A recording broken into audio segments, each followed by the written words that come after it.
French philosophy, here taken to mean philosophy in the French language, has been extremely diverse and has influenced Western philosophy as a whole for centuries, from the medieval scholasticism of Peter Abelard, through the founding of modern philosophy by Rene Descartes, to 20th-century existentialism, phenomenology and structuralism. Medieval period. Peter Abelard was a scholastic philosopher, theologian and logician. The story of his affair with and love for Héloïse has become legendary. The Chambers Biographical Dictionary describes him as the keenest thinker and boldest theologian of the 12th century. The general importance of Abelard lies in his having fixed more decisively than anyone before him the scholastic manner of philosophizing, with the object of giving a formally rational expression to received ecclesiastical doctrine. However, his own particular interpretations may have been condemned. They were conceived in essentially the same spirit as the general schema thought afterwards elaborated in the 13th century with approval from the heads of the Church. He helped to establish the ascendancy of the philosophical authority of Aristotle, which became firmly established in the half-century after his death. It was at this time that the completed Organon, and gradually all the other works of the Greek thinker, first came to be available in the schools. Before his time, Plato's authority was the basis for the prevailing realism. As regards his so-called conceptualism and his attitude to the question of universals, see scholasticism. Outside of his dialectic, it was in ethics that Abelard showed greatest activity of philosophical thought. He laid particular stress upon the subjective intention as determining, if not the moral character, at least the moral value, of human action. His thought in this direction, anticipating something of modern speculation, is the more remarkable because his scholastic successes accomplished at least in the field of morals,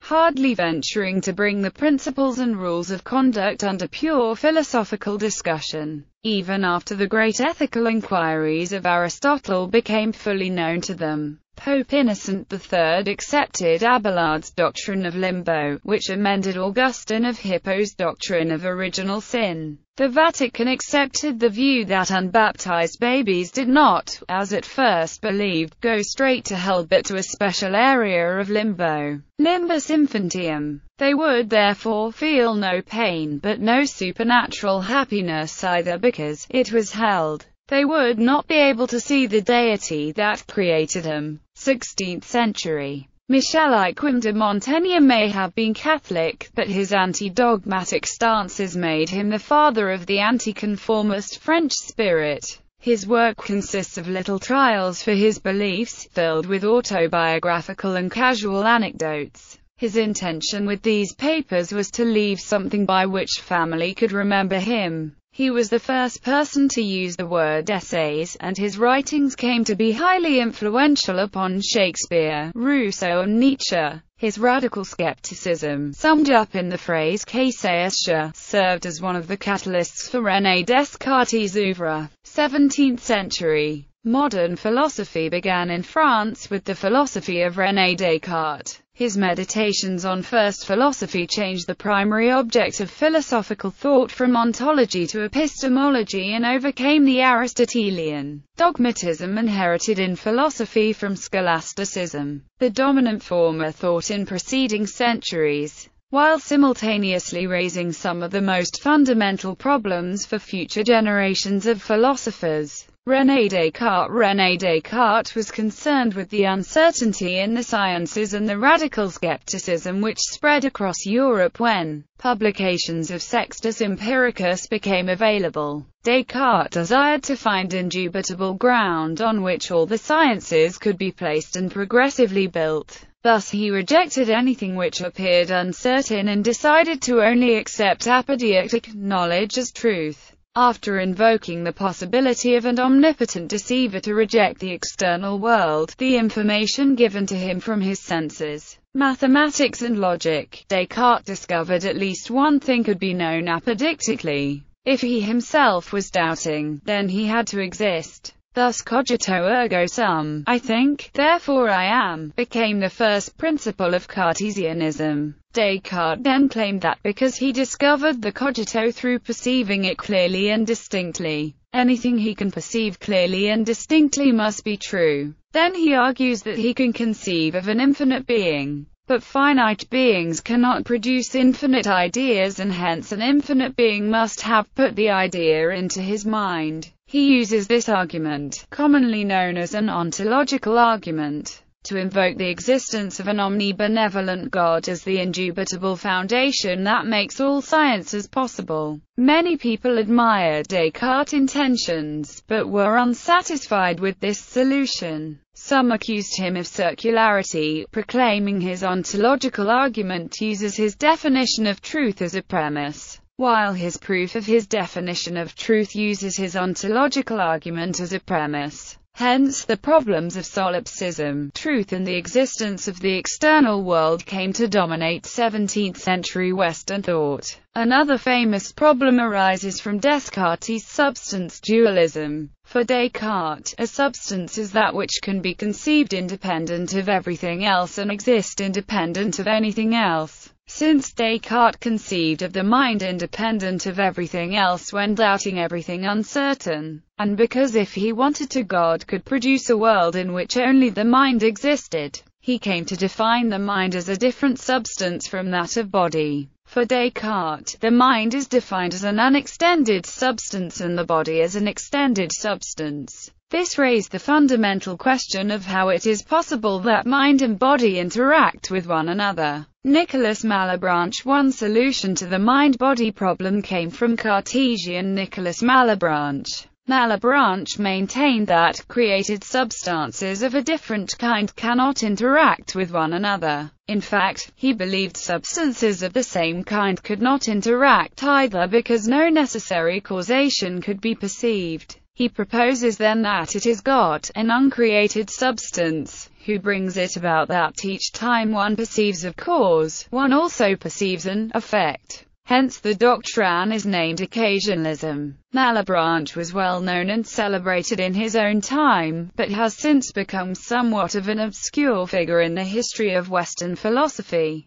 His philosophy had a profound effect on it, however, through its influence upon Spinoza and Hume, whose problem of causation was influenced by Malebranche's occasionalism. 18th century French philosophy in the 18th century was deeply political. It was heavily imbued with Enlightenment principles, and many of its philosophers became critics of church and state and promoters of rationality and progress. These philosophers would come to have a deep influence on the politics and ideologies of France and America. Charles II, Baron de Montesquieu, was a social commentator and political philosopher. His theories deeply influenced the American founders. His belief that the state powers be separated into legislative, executive, and judicial branches formed the basis for separation of powers under the United States Constitution. In the spirit of the laws, Montesquieu outlined the view that man and societies are influenced by climate.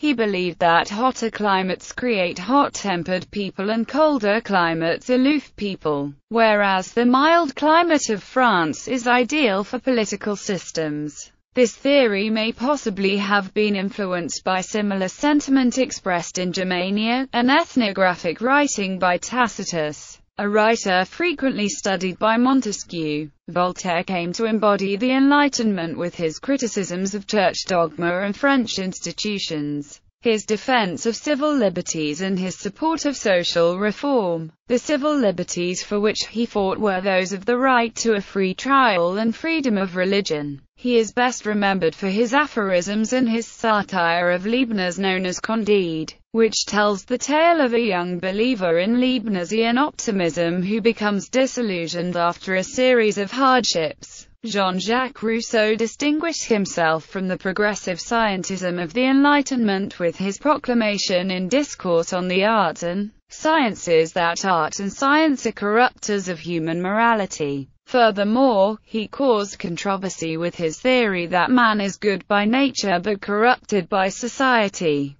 which is a direct contradiction of the Christian doctrine of original sin. Some of his theories continue to be controversial, such as his idea called the general will, which has been both accused of fascism and praised for its socialist ideals. Rousseau's thought highly influenced the French Revolution. His critique of private property has been seen as a forebear to Marxist ideology, and his picture was the only one to grace the home of Immanuel Kant. He was so highly praised by the French revolutionists that in 1794 his remains were moved to the Panthéon in Paris. Denis Diderot was a key collaborator in the creation of the Encyclopedia, a systematic collection of all the information of the arts and sciences. The Encyclopedia caused great controversy. Diderot was harassed repeatedly by the police, and was even arrested. The ecclesiastical party disliked the Encyclopedia, which was a threat to the aristocracy because it asserted that the state should take care of the people and not itself. Religious freedom, freedom of thought and the value of science and industry. In the end, the bookseller began removing all articles he deemed controversial in fear of punishment. The encyclopedia that Diderot had worked on for 20 years was ruined beyond repair. 19th century. Auguste Comte was a philosopher born in Montpellier. He was the founder of the discipline of sociology and the doctrine of positivism, and may be regarded as the first philosopher of science in the modern sense of the term. Strongly influenced by the utopian socialist, Henri de Saint-Simon, Comte developed the positive philosophy in an attempt to remedy the social malaise of the French Revolution, calling for a new social paradigm based on the sciences. Comte offered an account of social evolution, proposing that society undergoes three phases in its quest for the truth according to a general law of three stages. Comte's stages were the theological, the metaphysical, and the positive. Comte attempted to introduce a cohesive religion of humanity, which, though largely unsuccessful, was influential in the development of various secular humanist organizations in the 19th century. He also created and defined the term altruism. Comte was of considerable influence in 19th century thought, impacting the work of thinkers such as Karl Marx and John Stuart Mill. Ferdinand de Saussure was a Swiss linguist who taught for many years in Paris. He was concerned with distinguishing linguistics from philology by moving from the study of the history of individual words and comparisons of languages to the study of the essential underlying structures of language. His small output of work, most of which was published posthumously, became the foundations of linguistics, semiotics and structuralism, the school of philosophy concerned with the underlying structures which form, limit and affect society, language and the human mind. Saussure divided language into two parts. The langue, which is the system of signs and rules owned by a community, and parole, the individual acts of speech within the given community. This was likened by Saussure to chess and a game of chess, for before anyone can play, they have to know the rules and structure of the game. For Saussure, the essential unit of any language is the word, or sign. Like language, he divides the word into two inseparable parts. The signifier, which is the sound image, and the signified, which is the concept associated with the signifier. Saussure stressed the arbitrariness of this association, maintaining that any signifier can refer to any signified. How a sign obtains its meaning is by what it is not within the langue, not what it is. For example, the word dog means dog simply because it does not mean cat, bird or cornflakes. It can already be seen clearly that language is highly dualistic for Saussure. Indeed, he maintained that man thought essentially in dichotomies. For Saussure, the way language can be studied is dualistic too. It can be studied synchronically, i.e., as a complete system within a frozen moment of time, or it can be studied diachronically, which is the examination of its historical development. It can be said that structuralists focused on the synchronic aspects of culture, while post-structuralists, as a reaction toward the highly dualistic and deterministic characteristics, focused on the diachronic aspects of culture in an attempt to invoke a grey area. Henri Bergson. While Ferdinand de Saussure was a relatively obscure thinker in his time, it may be said that Henri Bergson was somewhat of a celebrity. His philosophy appealed both to academics and the general public from its first inception in 1889 to Bergson's death in the early 20th century. Although a major influence on William James, Alfred North Whitehead, Jean-Paul Sartre, Emmanuel Levinas, Maurice Merleau-Ponty and the novelist Marcel Proust, interest in his work greatly decreased after WW2. However, in the late 20th century, through the works of self-proclaimed Bergsonian Gilles Deleuze came a revitalization of interest in Henri Bergson's oeuvre. All of Henri Bergson's works were concerned with his theory of real time as it is experienced by consciousness. He came by the idea while trying to improve on the evolutionary philosophy of Herbert Spencer, and has likened it to the rolling and unrolling of thread to represent man's sense of mortality and the continual gain of new memory, a spectrum of 1,000 shades with a current of feeling running through them, collecting and retaining them, to represent how all the moments are heterogeneous, and a piece of elastic contracted to a point and then drawn out indefinitely, producing a line which will progressively grow longer and longer, to represent pure, indivisible mobility. However, these images are insufficient and can only show the idea indirectly. The first is too homogeneous, the second is juxtaposed incomplete whereas time is in a constant state of becoming, and the third forgets the heterogeneous nature of the idea. In fact, Bergson maintains that the case is the same for any other image of the idea one can produce. Bergson calls this idea duration and defines it as being qualitative, not quantitative, unextended, not extended, a multiplicity yet a unity, mobile and continuously interpenetrating itself. However, it should be warned that Bergson believes duration cannot be represented by concepts either. Bergson calls the creation of concepts analysis and believes it can never represent the absolute. He likens it to constructing a model of a city out of a collection of photographs taken from every angle and a poem being translated and having commentary piled upon commentary. The model of the city can never replicate the feeling of being in the city itself, and the translation and commentaries can never give the simple,